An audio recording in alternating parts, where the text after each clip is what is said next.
Assalamualaikum warahmatullahi wabarakatuh. Salam sehat untuk Indonesia. Semoga kita dalam sehat selalu. Dan tak lupa kami mengucapkan bagi mereka yang melaksanakan puasa di bulan suci Ramadan, semoga amal ibadah yang dilakukan selama bulan Ramadan ini diterima oleh Allah Subhanahu wa taala atau Tuhan Yang Maha Esa.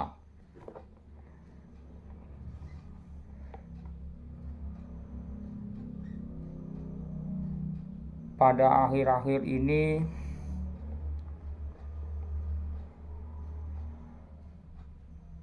masanya pemerintahan Presiden Prabowo mulai terungkap satu persatu kasus korupsi yang selama ini sulit dibongkar.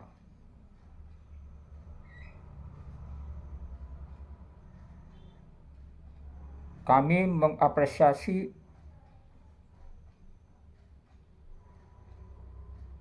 keseriusan Presiden Prabowo.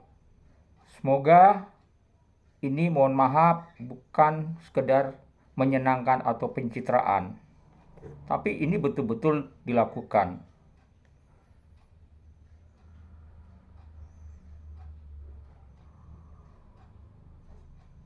Pak Prabowo jangan khawatir, rakyat seluruh Indonesia bersama Anda.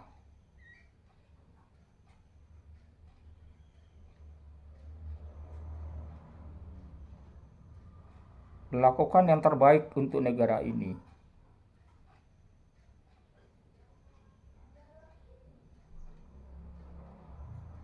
Negara ini perlu kita selamatkan bersama.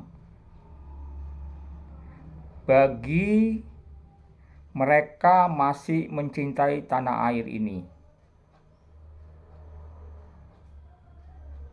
kita bukan sekedar mengucapkan di bibir saja,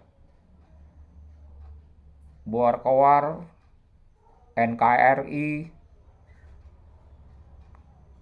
kita harus melaksanakan Undang-Undang Dasar 45, Pancasila.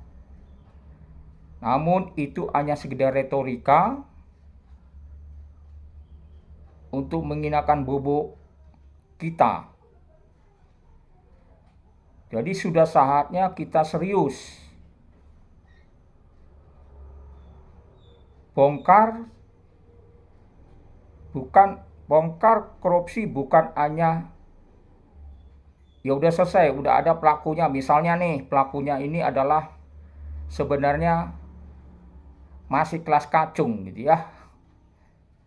Istilah saya kelas kacung yang sebenarnya tidak punya kekuatan yang besar, power yang besar, tapi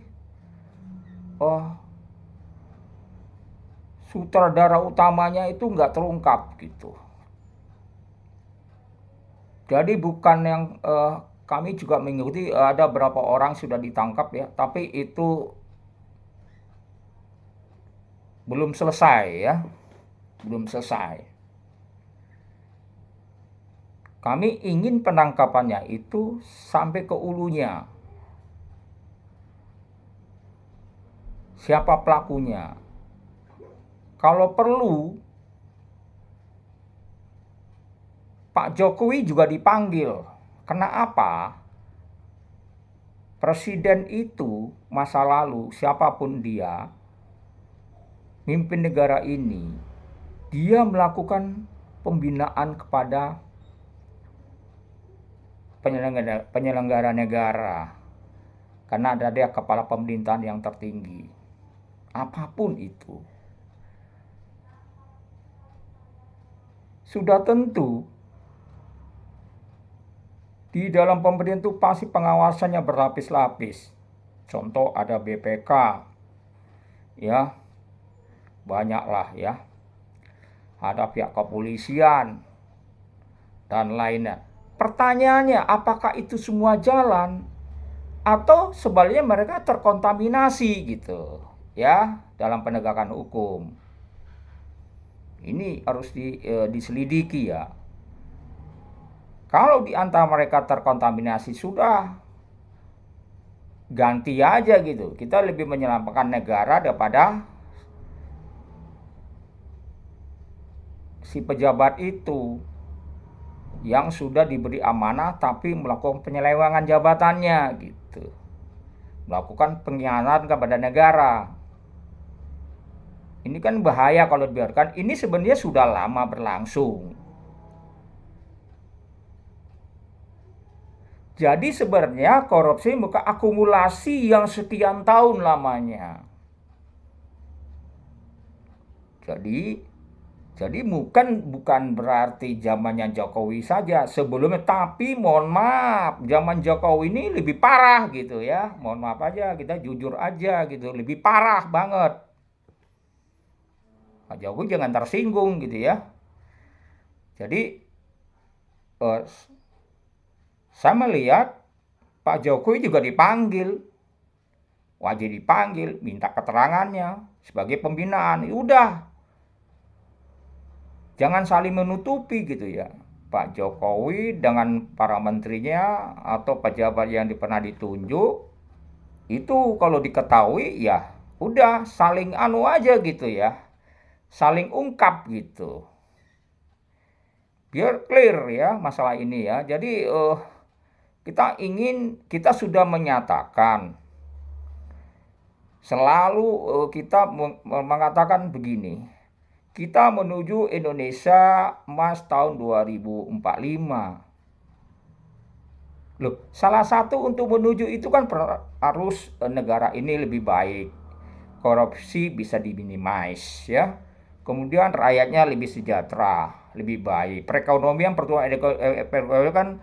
pertumbuhan perekonomiannya juga lebih baik. Itu loh indikatornya ya.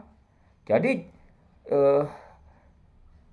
jangan selalu kita mendengung-dengungkan kita menuju Indonesia 2045 tahun emas. Percuma saja kalau kita tidak serius, akar masalahnya nggak kita selesaikan gitu ya. Ya, sebenarnya ini memang kami akui Pak Presiden Prabowo, masa Anda adalah masa yang sulit karena akumulasi masa lalu, ya. PR-nya cukup berat. Tunjuklah orang-orang memang betul-betul membantu Pak Prabowo gitu loh. Bukan menusuk dari belakang gitu. Mohon maaf aja. Bukan menusuk dari belakang, ini bahaya gitu ya. Cari orang-orang yang satu ritme, satu irama dengan keinginan Pak Presiden dan rakyat. Itu satu ritme ya. Jadi termasuk partai ya, mohon maaf aja, partai juga tidak, mohon maaf ya, saya jujur-jujur aja ya, tidak banyak berbuat apa-apa gitu ya untuk kepentingan bangsa ini, selalu melakukan framing ya. Kita berdasarkan amanah Undang-Undang Dasar 45 Pancasila, kita harus melakukan yang terbaik untuk rakyat. Mana buktinya gitu ya? Gak usah omon-omon gitu ya. Ya, justru mohon maaf, partai lebih cenderung ya. Ini udah ada fakta kajiannya ya.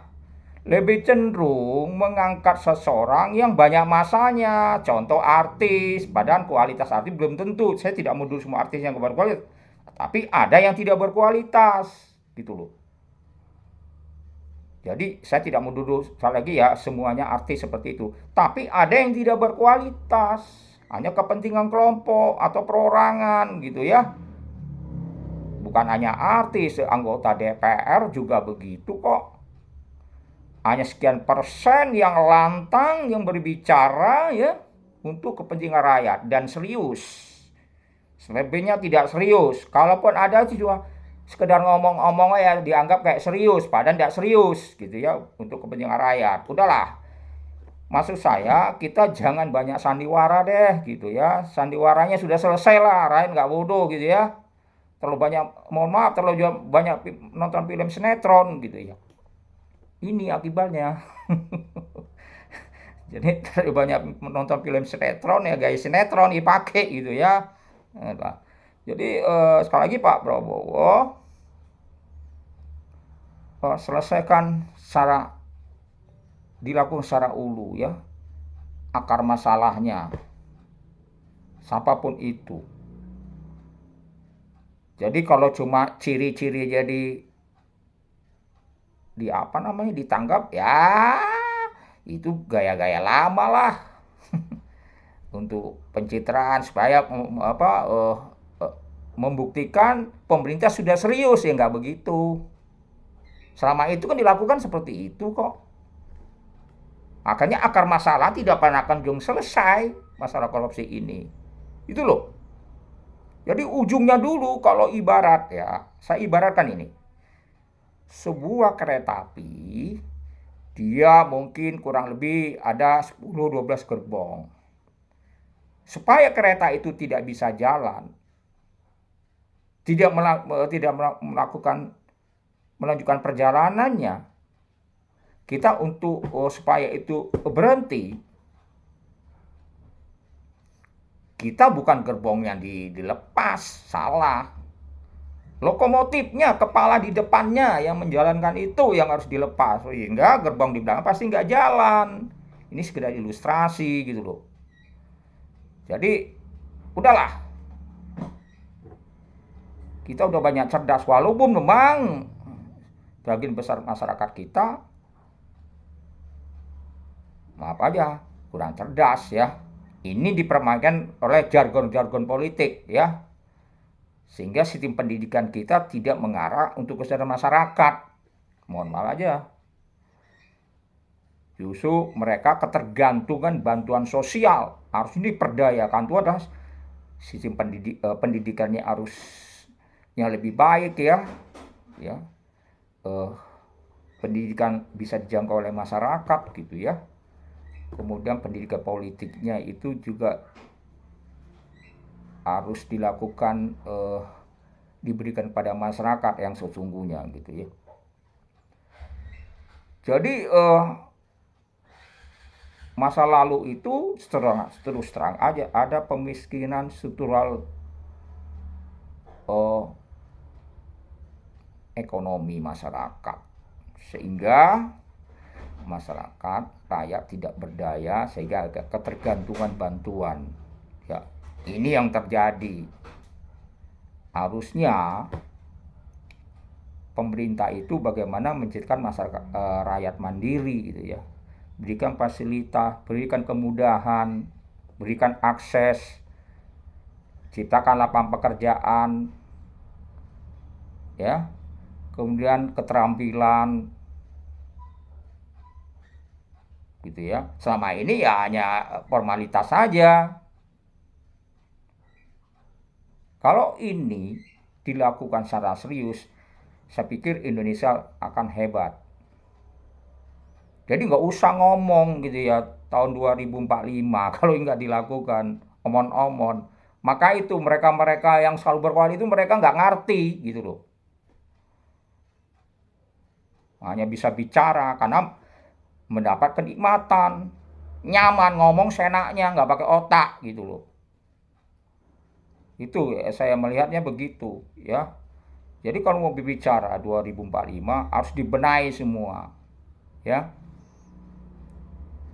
Karena ada beberapa variabel yang paling penting adalah bagaimana masyarakat itu lebih sejahtera, mandiri, buka usaha seluas-luasnya, berikan akses kemudahan dalam berusaha, mandiri, ciptakan ekonomi mikro ya, usaha-usaha mikro melalui UMKM misalnya. Dan ini beberapa negara mencontohkan, Korea justru ekonomi berbasis UMKM, koperasi mikro itu lebih tahan dalam menghadapi krisis ekonomi gitu ya. dibandingkan korporasi. Ya, ini perlu dipahami. Jadi hidupkan ekonomi kerakyatan yang selama ini memang sudah dilahirkan oleh masanya Presiden Soekarno Bung Hatta gitu ya. Cuma nggak dilaksanakan secara baik. Justru ada beberapa negara mencontohkan sistem ekonomi Indonesia oleh pahlawan kita gitu ya. Konsepnya Bung Hatta gitu kan. Kita nggak lakukan, yang ada apa? Jujur-jujurnya model kapitalis. Justru Amerika sudah berbalik pada sistem ekonomi kerakyatan. Amerika udah mulai, walaupun masih kombinasi ya, antara kapitalis dengan ekonomi kerakyatan. Udah mulai itu Amerika, udah menyadari nggak menguntungkan gitu loh kapitalis itu sebenarnya. Termasuk untuk rakyatnya sendiri. Udah mulai mereka kombinasi. Cina juga mengkombinasi ekonomi ya. Mereka juga menekan tapi suatu saat sistem ekonomi kerakyatan ini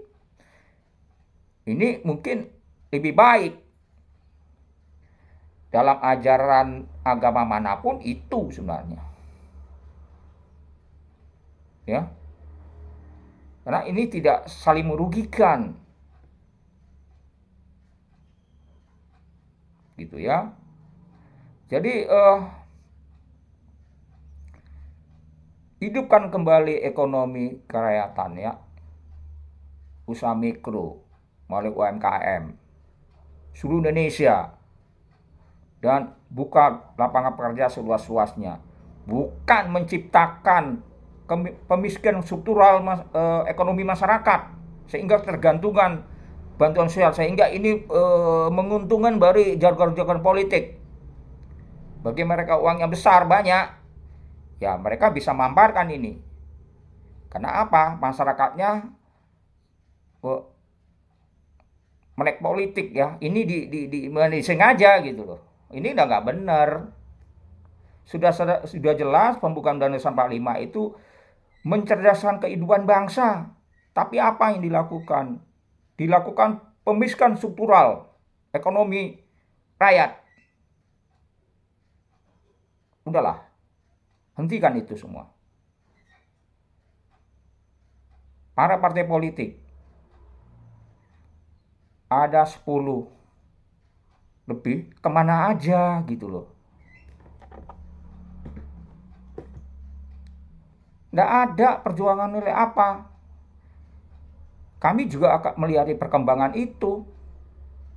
Nggak ada. Udahlah, sadarlah. Carilah kader-kader yang benar-benar gitu, yang memikirkan rakyat dan mampu melakukan analisis sesuatu gitu loh ya. Ngapain gitu loh. Cari anggota DPR atau anggota partai yang nggak berkualitas gitu loh. Ya tidak semua, tapi banyak seperti itu. Karena mereka mampu finance.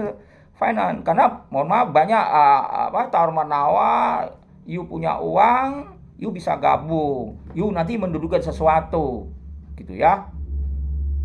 Mungkin ada sponsor, nanti kepentingan sponsor itu masuklah di kendaraan politik, sponsornya yang membiayai, ya. Siapa tuh? Pengusaha, karena dia punya kepentingan, gitu loh, ya. Udahlah, nggak usah tutup-tutupin, nggak usah bela diri. Ya, saya nggak yang merasakan aja ya partai yang melakukan itu, gitu ya. Jadi nggak usah lah, selalu memframing kepentingan rakyat, kepentingan ini. Ya kemarin kalah. Contoh saja nih, presiden yang diusung. Saya nggak sekuat nomor berapa gitu ya. Ternyata di rekodnya memang bagus, betul, bagus. Dianggap ini bisa memenangkan pemilihan presiden tahun 2024 misalnya. Tapi analisis mereka ada parabel lain yang nggak diperhitungkan gitu. Ya, karena ingat hitung-hitungan masyarakat kita banyak melek politik. Karena apa? Sudah dilakukan pemikiran struktural ekonomi dulu. Itu melemahkan orang untuk memaksa orang menggiring salah satu kepentingan politik, gitu loh. ya. Jadi saya udah bisa hitung ya, udah bisa dikalkulasi sebenarnya. Apa yang terjadi? Mereka yang cukup punya kekuatan finance itu pasti menang. Karena apa? Mereka sudah melakukan strategi, kalkulasi, hitung-hitungan, gitu ya. Untuk itu, yang dilakukan itu adalah bagaimana pemberdayaan ekonomi masyarakat, bukan melakukan pembodohan. Akses pendidikan diberi kemudahan, akses ekonomi, pemberdayaan ekonomi itu dilakukan, ya. Ya.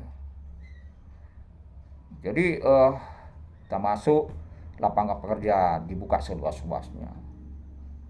Bukan pemiskinan ekonomi rakyat gitu. Pemikiran struktural ekonomi kerakyatan. Itu ya, ini gambaran saja. Jadi selama ini kami menganalisis sesuatu perkembangan yang terjadi di bangsa ini. Sebenarnya itu gitu ya. Jadi udahlah, hentikanlah itu bersandiwara gitu ya. Saya minta untuk ketua umum nih, tolong evaluasi kembali ya anggota partai Anda. Tidak sedikit dari partai politik terlibat dalam hukum karena melakukan penyimpangannya pekerjaannya, gitu ya. Jadi terlepas itu nanti dibuktikan lah di pengadilan ya, terlepas itu apakah murni atau tidak. Kalau tidak murni berarti ada rekayasa politik, kepentingan politik, ya. Kalaupun itu terjadi kepentingan, ya melakukan pembelaan diri gitu. Bahwa yang bersangkutan tidak melakukan penyimpangan atau penyelewengan selama dia melaksanakan tugasnya, kan gitu. Jadi enggak usah lah. Jadi buktikan saja ya. Jadi saya minta Pak Prabowo, Pak Jokowi juga dipanggil. Simpulnya ada di sana gitu ya. Udah Pak Jokowi ya terus terang aja, kalaupun Anda terlibat ya udahlah, Anda legowo lah gitu ya.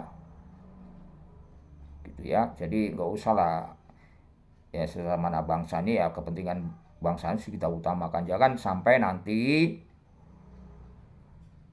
orang luar ikut campur ya keruwetan bangsa ini.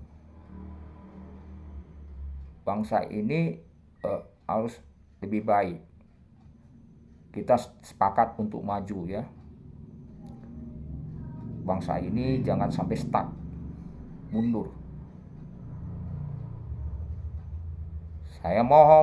Kami mohon partai-partai politik tolong introspeksi.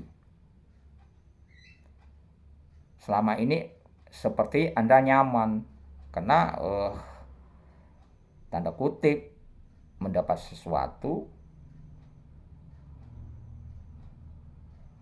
ya, bukan hanya masa pemerintahan Jokowi, sebelumnya mungkin ya. Dan Pak Jokowi mungkin tidak tinggal diam. Kartu-kartu Anda juga dipegang. Sama Anda juga megang kartu aja. Pak Jokowi juga megang kartu Anda. Akhirnya saling menutupi. Ya ini yang harus dibongkar. Repot kayak gini. Dan ini sebenarnya sudah lingkaran ya. Yudikatifnya terlibat, legislatifnya terlibat. Jadi bukan hanya eksekutif gitu, yang menggolkan keinginan eksekutif gitu. Ini yang terjadi. Saya tidak menuding siapa-siapa, tapi introspeksi gitu loh. Akhirnya saya turun gitu ya, sebagai rakyat ya. Jangan dianggap bego gitu ya. Justru anggota DPR-nya perlu dipertanyakan itu. Tapi saya tidak menuduh semua anggota DPR begitu ya. Tapi banyak jumlahnya seperti itu. Merasa tidak tersinggung, ya anteng-anteng aja. Masa Anda sudah berbuat maksimal, saya apresiasi Anda ya. Tapi yang belum, introspeksi. Kembali lagi cita-cita Undang-Undang Dasar 45. Ya. Anda lihat itu. Sebagai rujukan dalam melaksanakan tugas melayani rakyat. Di dalam Undang-Undang Dasar 45 maupun Pancasila sudah jelas di situ. Tinggal Anda laksanakan saja. Jangan Undang-Undang Dasar 45 dan Pancasila hanya sebagai kamuflase gitu loh. Tapi tidak dijalankan secara sesungguhnya gitu ya. Itu. Jadi Pak Ketua Umum, tolong evaluasi kembalilah itu kader-kadernya. Saya sendiri aja, saya nggak sebukalah partainya ya. Merasa dipersulit, saya ingin terpanggil karena berpengalaman yang ada gitu ya.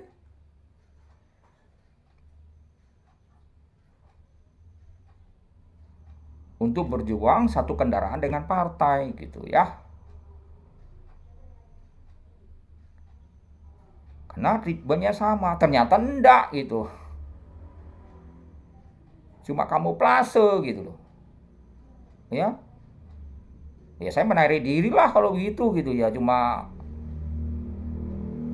sandiwara, bahasanya begitulah. Jadi saya pikir, apa semua partai seperti itu gitu kan? Timbul rasa pesimis gitu. Karena melihat fakta di lapangan tidak ada apa-apanya, partai tidak berbuat apa-apa sebenarnya untuk rakyat. Serang aja.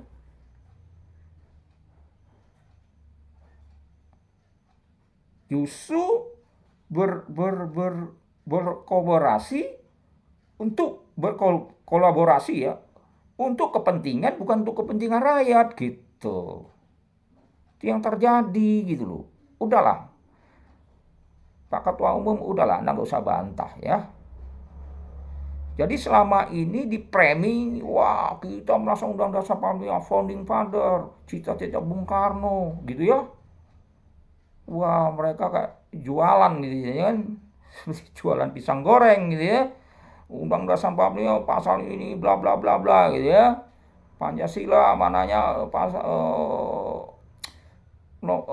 keadilan sosial bagi seluruh rakyat Indonesia gitu ya, mana terjadi justru perampasan hak rakyat, ada kriminalisasi, hak bicara orang dipasung, padahal orang itu untuk terpanggil untuk menyelamatkan negara, di framing lah macam-macam gitu loh. Itu nggak boleh gitu loh. Bahwa sesungguhnya hak bicara itu dilindungi Undang-Undang Dasar 45 gitu loh ya. Jadi nggak usah nakut-nakutin gitu ya. Sekarang polisi udah mulai tuh banyak, saya juga kadang suka ketawa aja gitu. Berbuat baik, membantu orang lah, menyeberang jalan lah, apalagi tuh. Bagus lah kalau udah mulai menyadari ya. Terus kalau ada kendaraan mogok bukan ditilang, mereka bantu di deret gitu, saya lihat wah bagus ini. Tapi itu harusnya itulah sebagai pengayom masyarakat. Bukan malakin gitu ya. Ya. Sebagai aparatur negara ya. Karena Anda itu berdasarkan aparatur negara bertanggung jawabnya kepada negara gitu loh ya. Saya kasih tahu. Anda dibayar oleh negara gitu ya. Negara dari mana? Dari uang rakyat, dari pajak gitu. Ya.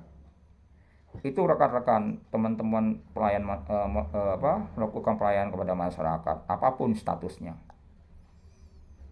Jadi saya lihat ya bagus, udah mulailah terus kalau banjir kepolisian membantu sumbangan gitu ya. Ya jangan jangan sekedar jangan mohon maaf bukan pencitraan ya, mudah-mudahan itu tulus ikhlas gitu ya, lakukan itu. Saya yakin teman-teman di kepolisian punya hati nurani yang baik, saya yakin itu masih ada, tapi yang nakal juga ada ya, itu namanya oknum ya, yang nakal juga ada, sama dimanapun di masyarakat juga gitu. Kalau di masyarakat itu lebih lucu, apalagi kalau orang yang keras dianggap musuh gitu. Justru yang beri duit, padahal duit itu dari mana nggak tahu, apa dari korupsi kan. Ya itulah kondisi masyarakatnya, sebagian besar juga banyak yang sakit gitu, gitu ya. Itu yang terjadi dan itu menyenangkan bagi jargon politik untuk bisa didramatisir gitu ya. Justru bagaimana rakyat-rakyat seperti itu kita cerdaskan gitu loh, kemampuannya gitu ya, bukan dipasung ya, oh dirinya gitu, tidak ada pemberdayaan tapi ketergantungan, sehingga bagi yang punya apa finance, uang gitu, mampu untuk mengatasi itu. Sebarkan aja bantu sosial, selesailah itu kan gitu. Kan nggak begitulah. Kalau politik yang sehat, berdemokrasi yang sehat itu ya harus fight gitu ya. Programnya ditawarin, serius gak ada. Termasuk anggota partai ya jangan omon-omon gitu loh, tunjukkan gitu loh. Jangan sekedar program, hasilnya jelas nggak, menyentuh langsung nggak masyarakat, rakyat, gitu loh, nggak omon-omon gitu loh. Jadi sekali lagi kita jangan mimpi ya, kalau ini permasalahannya tidak kita selesaikan secepat mungkin, ya. Jangan terlalu berharap. Bila kasus ini tidak selesai, permasalahan kepentingan rakyat tidak selesai, jangan mengharap yang namanya tahun emas 2045. Ingat jam Orde Baru dulu akan mau tinggal landas, ternyata terjadi tinggal kandas gitu ya. ini biar tahu aja ya. Jadi saya juga merasakan masa Orde Baru ya, tapi tidak semua program Orde Baru tidak baik ya. Jangan menuduh semua. Kita fair-fair aja gitu, tapi program Orde Baru mohon maaf aja. Pendidikan ideologi politik Pancasila cukup baik menurut saya. Karena sekarang ini kita perang ideologi. Saya mengatakan ideologi yang terbaik adalah ideologi Pancasila. Kita sangat berterima kasih kepada Founding Father Soekarno-Hatta dan para pejuang lainnya yang berusaha melahirkan ideologi itu. Tidak gampang loh.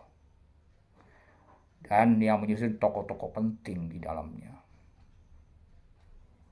Namun kita tidak lakukan namanya pendidikan ideologi, walaupun lebih, tapi tidak dilakukan secara maksimal kepada masyarakat.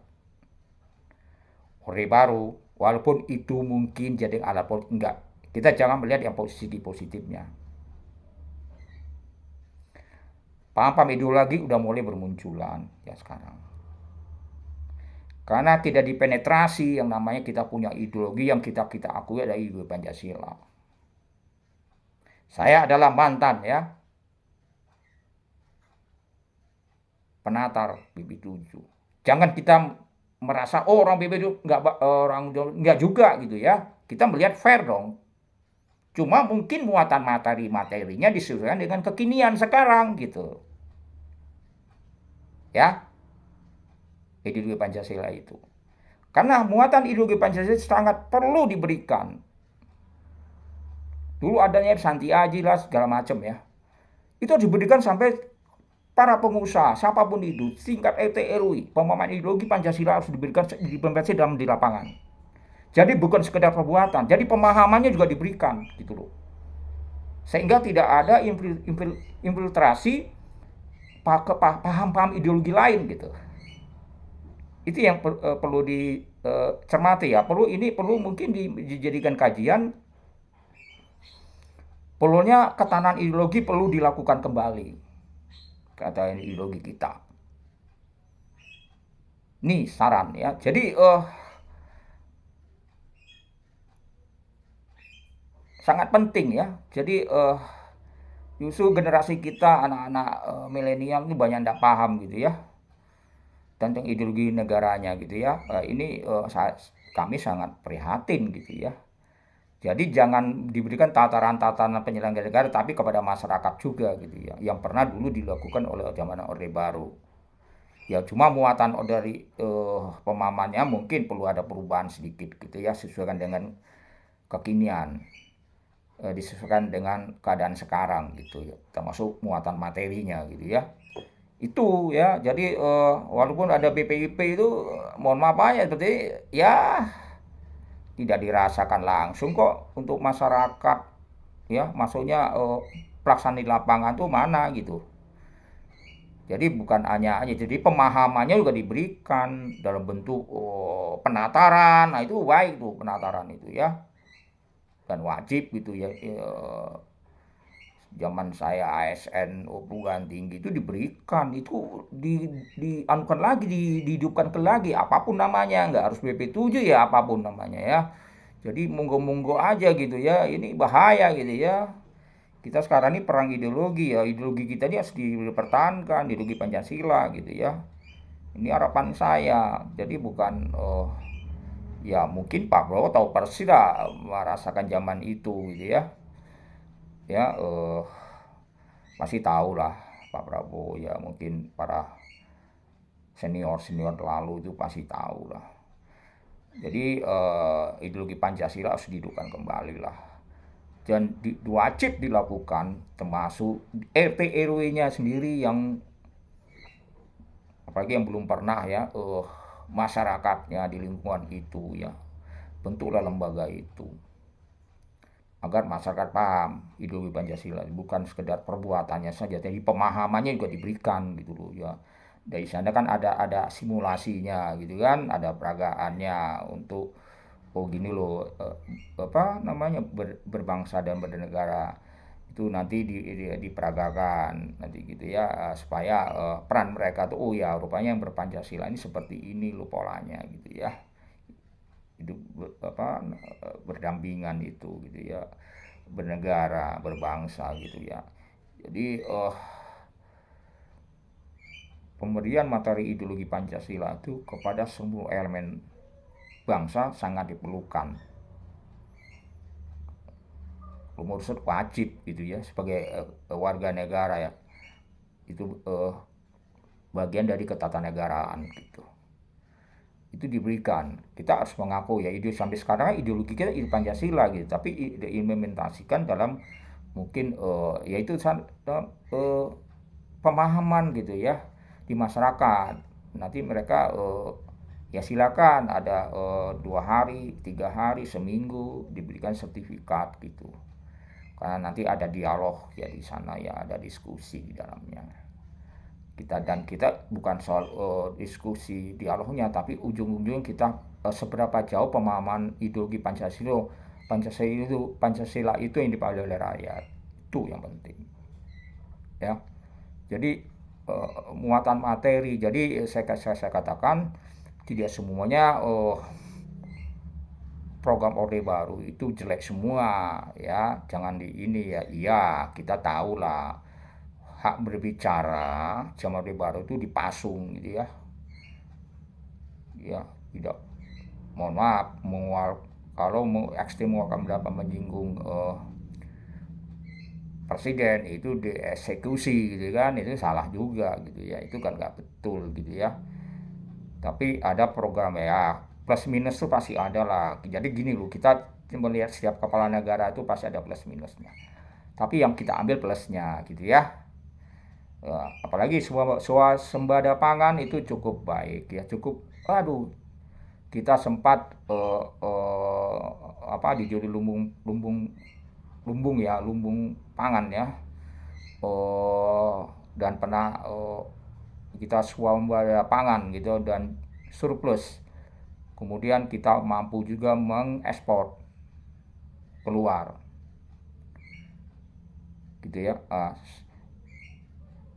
Kami sangat terima kasih sekali Pak Prabowo sudah memikirkan ke depan bahwa sesungguhnya kesiapan pangan itu sangat-sangat penting, yang mana jumlah penduduk kita kurang lebih 270 juta jiwa.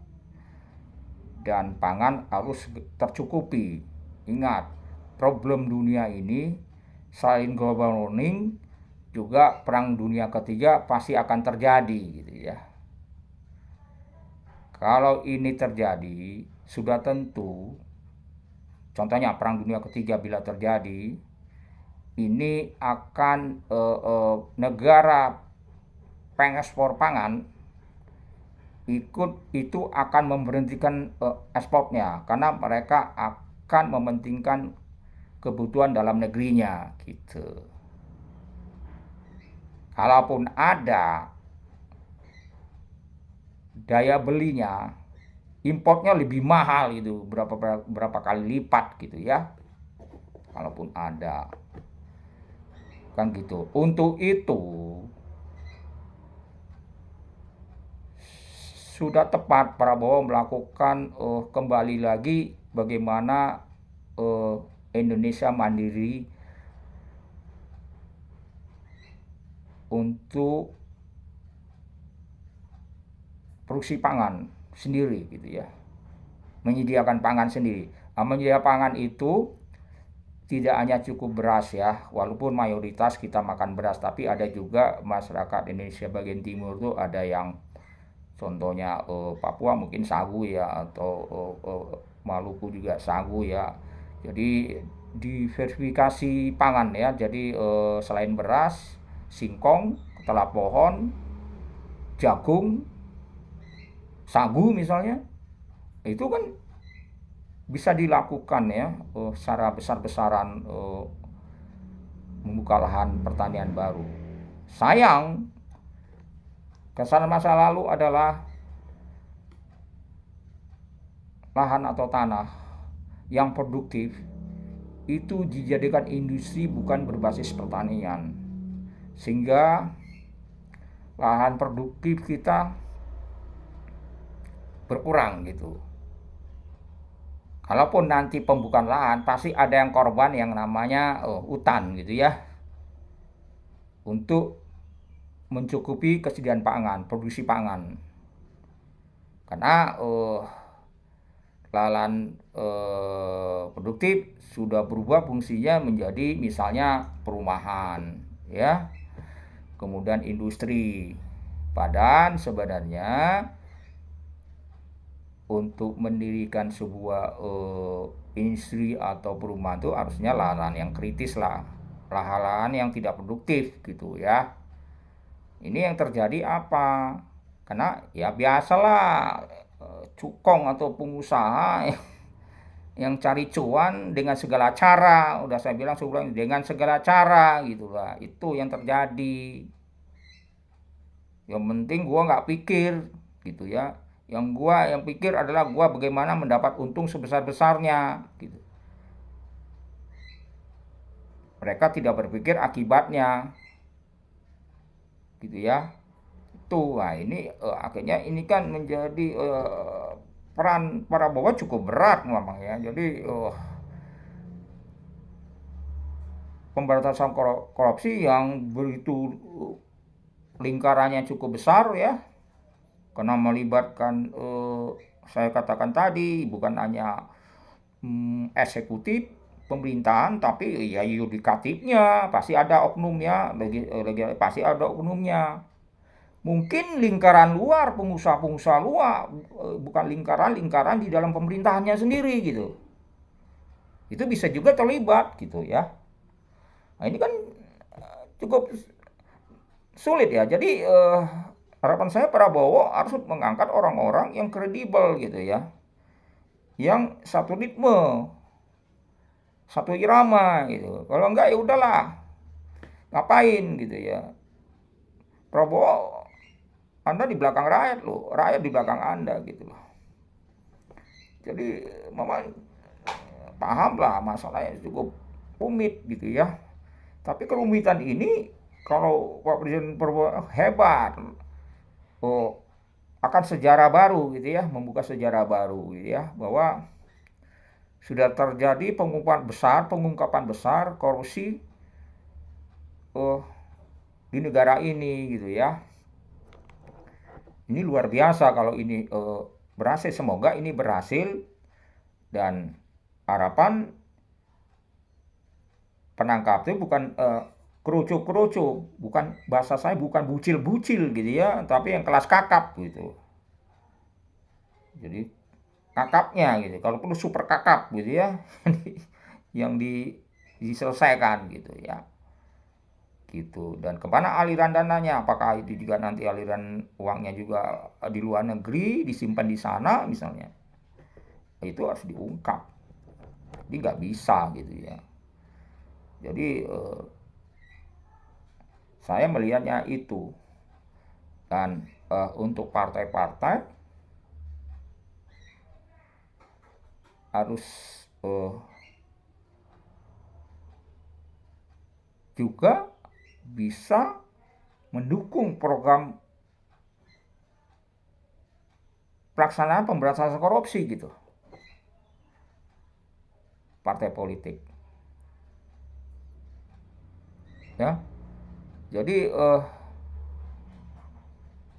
usah omong-omong lagi lah. Rakyat udah selama ini kan diem-diem aja rakyat ya. Ngomong apa ini kan gitu. Bahwa memperjuangkan rakyat lah. Paling pandai kita udah begini lah. Oh, kita berdasarkan Undang Dasar 45 ya. Kita merasakan Pancasila oh, keadilan sosial bagi seluruh Indonesia lah. Faktanya mana tidak mendukung penuh sebenarnya. Ya. Maka tuh saya melihat, saya ulangi lagi ya, teman-teman anggota DPR yang masih hati nurani mampu serius berteriak, serius untuk membela kepentingan rakyat. Tapi jumlah masih kecil. Ya. Kalau saya bandingkan jumlahnya bahasa saya antara hitam dan putih, kelompok putihnya lebih kecil, lebih sedikit. Jadi nggak kelihatan ngaruhnya gitu. Dibandingkan kelompok kita yang jumlahnya lebih besar gitu ya. Jadi kelompok putihnya tenggelam. Gitu percuma gitu ya.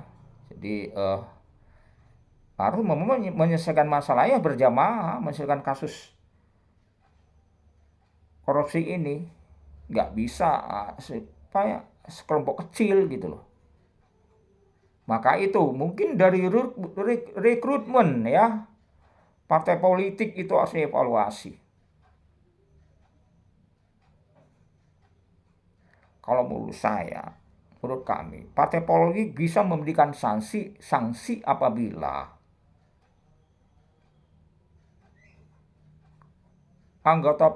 anggota dari partainya itu salah gitu. Bukan dibela gitu. Kalaupun ada PBB, ada sesuatu dong yang mengalir ke partainya gitu ya.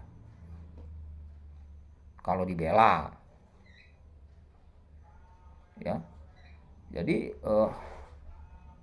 sudahlah, hentikanlah. Kalau saya, kenapa saya ingin bergabung ke partai politik? Tujuannya itu tadi, saya serius, saya nggak mau sekedar bersandiwara gitu. Ternyata memang partainya sandiwara, ya susah, ya udah, goodbye jadinya kan. Itu yang terjadi gitu ya.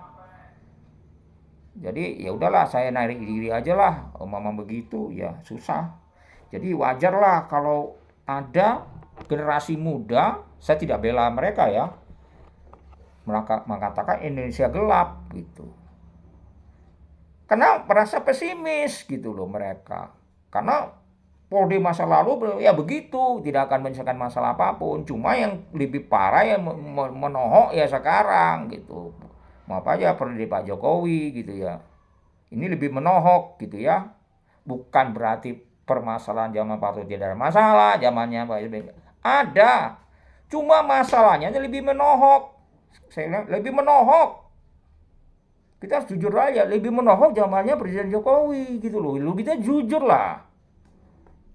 Kalau merasa nyaman mungkin bela-bela habis-habisan di sini. Kalau merasa nyaman pasti udah nanti udah ketahuan itu, udahlah, gak usah lah. Pasti membela habis-habisan gitu loh. Karena nyaman,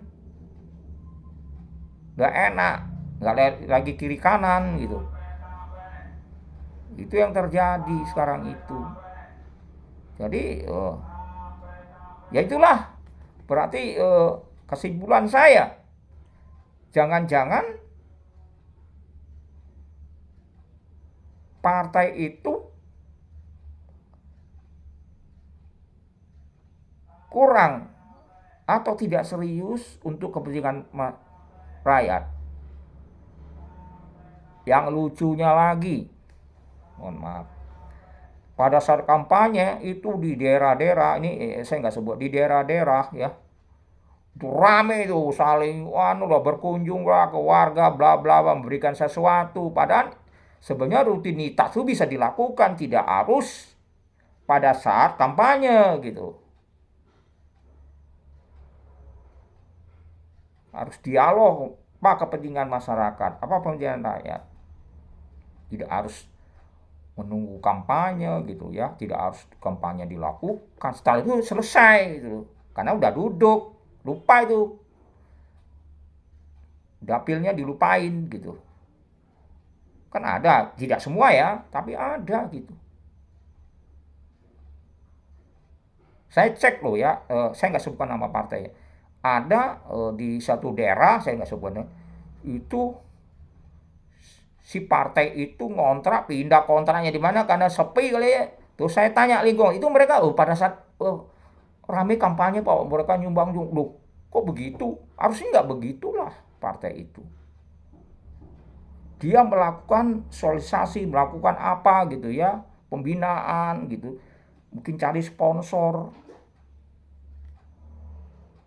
ajak kerjasama kalau nggak punya modal gitu loh, kan gitu. Perdayakan masyarakat sekitarnya, bukan pada saat kampanye baru heboh, ya enggak lah, enggak begitu. Maka itu yang namanya memang terjun politik itu harus siap gitu ya. Sebenarnya pemberdayaan masyarakat tuh jangan dilihat pada event-event pada musim kampanye doang baru turun,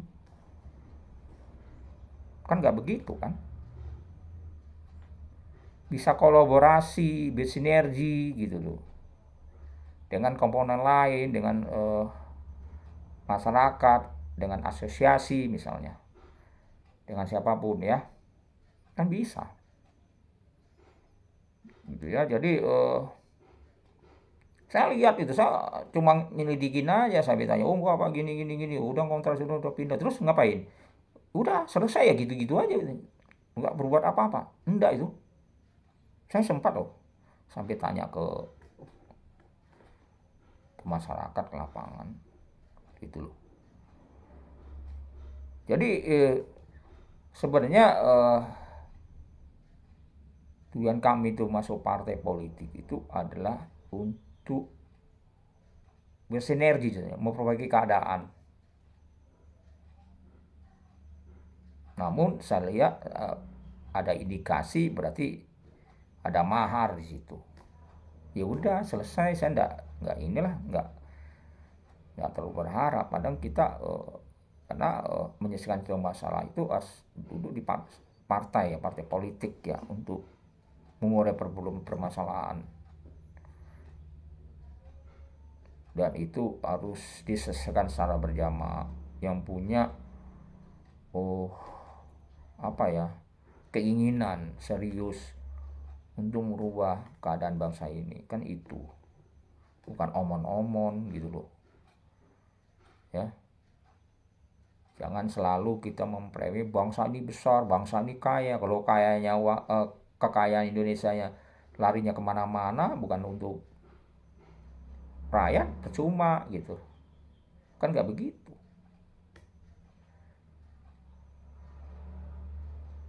ya kan. Indonesia memang kaya, tapi kan yang dimati kan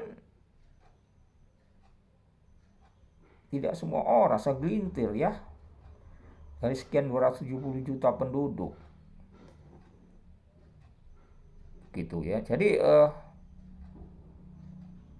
saya sekali lagi Pak Prabowo mengucapkan terima kasih. Saran saya hidupkan kembali satu ideologi Pancasila, apapun namanya. Kedua, saya sangat mendukung penuh yang namanya penyediaan pangan untuk rakyat. Kita harus mulai mandiri yang pernah dilakukan oleh zamannya Orde Baru. Kita adalah negara agraris.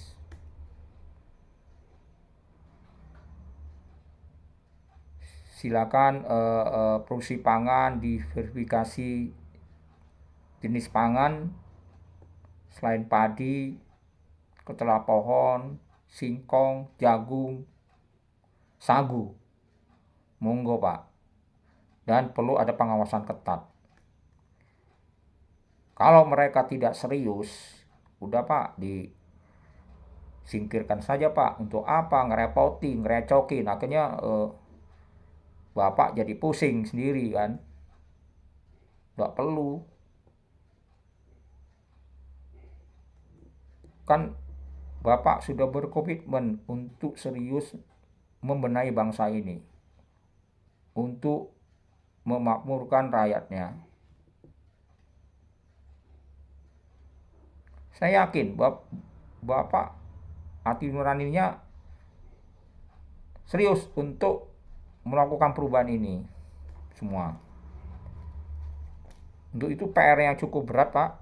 PR itu ialah pemberantasan korupsi, karena dan ini sebenarnya sudah, kalau bahasa saya, sudah akut ya. Jadi memang harus diurai gitu. Kita tidak bisa nangkap korupsi itu dari dulu ya itu aja ya, terulang terus gitu ya. Karena kalau sebuah ular itu jangan ekornya, kepalanya tebas, selesai itu. Itu loh permasalahannya. Jadi jangan tanggung-tanggung untuk menyelesaikan kasus. Jadi kalau tanggung-tanggung, ya udahlah, kita juga pesimis. Jadi wajar-wajar sajalah para generasi kita melakukan tagar seperti itu. Jadi nggak usah disalahkan mereka. Hak mereka. Saya bukan membela mereka. Karena rakyat sudah jenuh, udah akumulasi, udah akut, ya itu juga yang ditangkap juga gitu. Kadang-kadang nggak ditangkap, misalnya di pembiaran, dibiarkan lari ke luar negeri. Ada sebuah sekian udah ada lari ke luar negeri, kan nggak lucu. Jadi semua gitu untuk menyelamatkan, lari ke luar negeri misalnya kayak gitu. Itu kan udah bisa dibaca kayak gitu. Jadi eh, apa namanya, sembunyi di mana seolah nggak tahu gitu kan, untuk mengamankan suasana kan gitu. Jadi udahlah, permainan itu kadang-kadang bukan rakyat tidak tahu, maka tuh mereka udah males. Udahlah, serius lah untuk menyelesaikan masalah gitu loh. Jadi Rakyat akan monitor dan rakyat sudah banyak cerdas,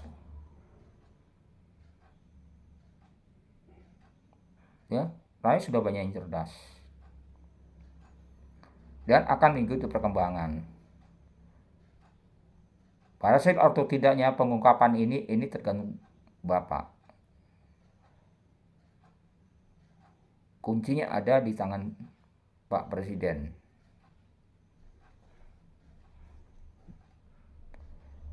Saya yakin pasti ada yang intervensi Bapak.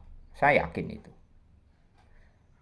Tapi Bapak orangnya berani kok, tidak mudah untuk ditakut-takuti. Saya yakin itu, saya percaya itu. Jadi terus kita berjuang bersama-sama Pak Presiden, bersama rakyat. Kita tidak perlu takut siapapun mengintimidasi.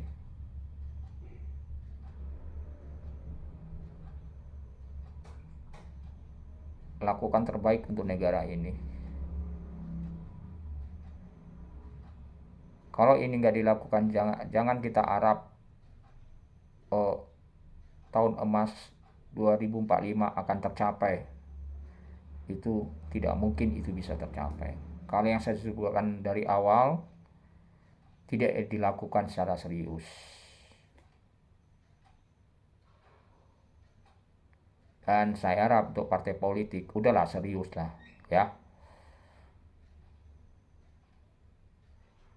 Cari anggota partai politik orang yang betul satu irama dengan visi misi yang sudah dibangun di dalam partai politiknya.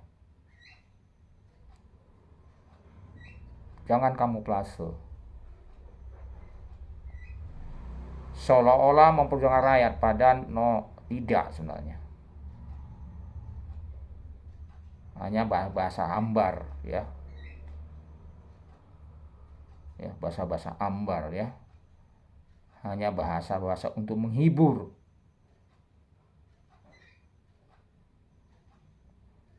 Padahal yang sebenarnya adalah untuk kepentingan mereka, bagaimana tujuan yang tercapai. Kan gitu.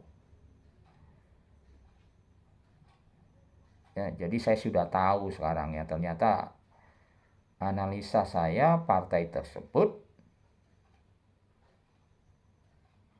tidak menerima orang-orang yang betul-betul untuk memperjuangkan rakyat, kepentingan rakyat. Hanya itu.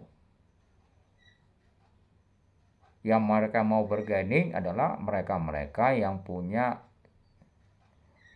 cuan dan saling punya kepentingan di situ. Itu yang terjadi. Ya. Jadi itu analisanya, ya. Jadi orang mendirikan partai rata-rata politik mengharapkan bantuan pemerintah. Tapi apa yang terjadi? Gitu banyak partai bukan menyelesaikan masalah di Republik ini, justru nambah masalah.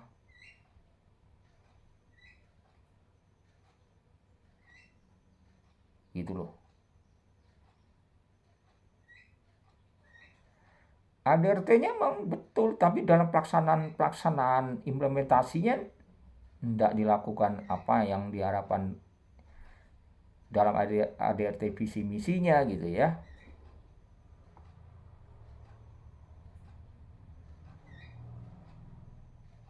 Gitu. Jadi suatu saat kalau masyarakatnya udah paham betul, mereka akan tinggalkan itu.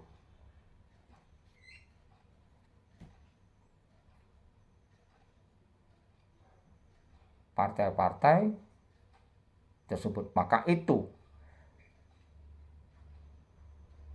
sebenarnya pendidikan kita ini harus dibenahi. Kemudian masyarakat atau rakyat punya akses memperoleh pendidikan murah. Ciptakan, yang saya bilang, ciptakan lapangan kerjaan. Ciptakan yang namanya usaha mandiri, ekonomi mikro, melalui koperasi misalnya, UMKM. Itu bukan pemiskinan struktural ekonomi rakyat. Ini bahaya gitu ya. Akhirnya dia rakyat tidak bisa berdaya karena ada kepentingan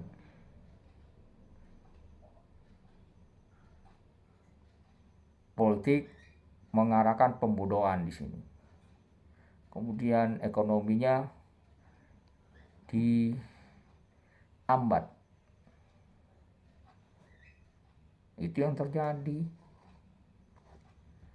Gitu ya. Sekira itu yang bisa kami sampaikan. Kami tetap akan mengikuti perkembangan yang dilakukan oleh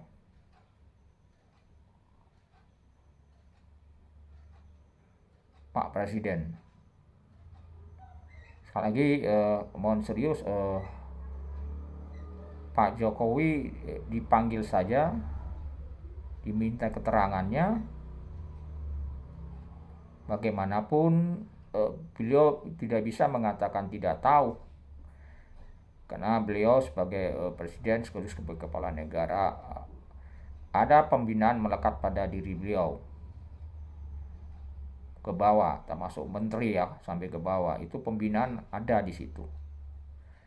Bagaimana fungsi pengawasannya? Apakah ada pembiaran sehingga mereka leluasa melakukan tindakan merugikan negara gitu. Ini yang harus yang harus kita bisa kita selesaikan. Karena memang suasananya saat ini cukup rumit.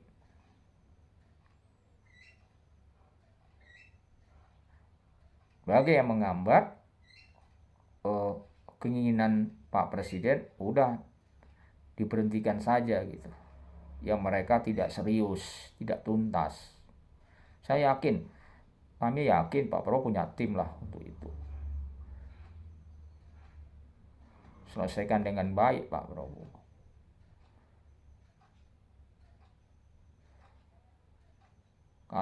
Karena bangsa atau negara ini adalah milik rakyat, milik kita semua, dan berhak untuk menyelamatkan negara ini, siapapun dia, apapun statusnya. Apabila penyelenggara itu melakukan penyimpangan harus ditegur, baik secara hukum maupun melalui pembinaan.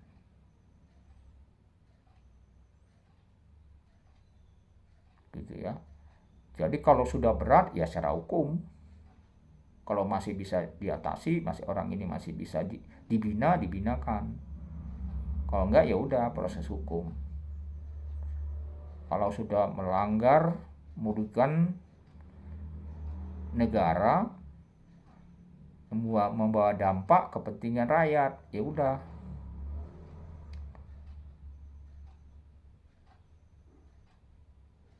Ambil tindakan hukum. Sekali lagi saya terima kasih. Kami terima kasih Pak Prabowo. Mulai terungkap akumulasi masa lalu seperti gunung es, sekarang esnya mulai mencair, ya kan? Udah mulai satu persatu terungkap. Walaupun kasus yang lalu yang apa itu ya, masalah tambang timah ya, itu belum selesai ya sepertinya ya. Itu juga belum ini itu kok lama banget karena mungkin mereka saling menutupin karena banyak yang terlibat di situ. Itu ya. Jadi Karena sudah lama, selama ini udah nyaman karena udah bertahun-tahun gitu loh. Yang tidak terungkap. Sekarang eranya Prabowo terungkap gitu. Kan gitu. Apa yang dulunya yang terungkap masalah apa itu ya, itu juga belum selesai juga. Karena saling mencegat ya, saling apa ya, kayak dipagari gitu ya, seolah-olah ya kasusnya. Karena dia terlibat mungkin oknum tersebut. Itu analisisnya. Jadi sekali saya ucapkan terima kasih Pak Presiden, semoga ini bisa ditindaklanjuti. Kami akan melihat perkembangannya seberapa jauh penyelesaian kasus dan bagaimana analisa penyelesaiannya. Jadi jangan menangkap terinya, kelas kakapnya juga harus diselesaikan. Jadi selesaikan di ulunya. Jangan seperti dulu selesai, udah selesai tutup. Ya, yang kelinci-kelinci gitu kan. Yang kecil-kecil ya, yang nggak akan punya selesai. Sama saya bilang tadi gitu ya. Kereta api tidak bisa jalan, gerbongnya itu lokomotifnya diselesaikan, dicopot. Gitu. Berarti belakangnya gerbongnya akan tidak jalan lagi. Saya kira itu, terima kasih. Semoga sukses selalu. Semoga Indonesia jaya dan maju. Harapan kami mendukung penuh. Semoga problem bangsa ini bisa cepat selesai. Terima kasih.